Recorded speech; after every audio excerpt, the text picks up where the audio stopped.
हरिओम श्रीराम अंबज्ञ. माझं नाव रुपाली विरार लाडे. मी रामनगर उपासना प्रायोगिक केंद्रातून आहे. गेली 7 वर्ष बापूच्या सानिध्यात आहे. म्हणजे बापू असा एक आहे की जे आपण त्याची छोटी थोडीशी जरी भक्ती केली, त्याला थोडा जरी वेळ दिला तर तो आपल्याला पाठीशी सहाय्य करतोच. माझी शाळा जालन्यापासून 4 ते 5 किलोमीटर अंतरावर. रोज मी स्कूटीवर जाते. माझ्यासोबत माझा मुलगा देखील असतो.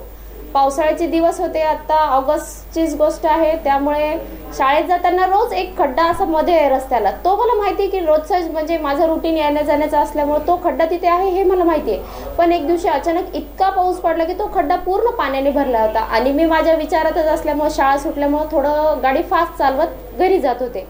तो खड्डा मला दिसला देखील नाही. मला लक्षात येतंय की तो खड्डा पुढं आहे, पण इतक्या जोरात मी त्या खड्ड्यात येऊन, गाडी माझी स्कूटी इतक्या फास्ट असल्यामुळे इतक्या खड्ड्यात येऊन अशी धडकली. शक्यतो पावसामुळे एक तर स्कूटी स्लिप होती आणि अचानक खड्ड्यामध्ये अडकल्यामुळे एक तर आपण साईडला पडतो. पण तसं बापूरायांनी मला एकदम खड्ड्यात स्कूटी गेल्या गेल्या मी बापू म्हणून ओरडले आणि असं वाटलं की ती स्कूटी माझ्या खड्ड्यातून न जाता सरळ रस्त्याने आपली जे नॉर्मल आपण रुटीन चालतो तशाच रस्त्याने चालतीये. म्हणजे मला कुठलं खरचटलं देखील नाही किंवा माझी स्कूटी त्या खड्ड्यात अडकली, पण अशी एकदम सॉफ्टली निघाली. कुठलाही धक्का न होता, कुठलंही मला खरचटलं नाही.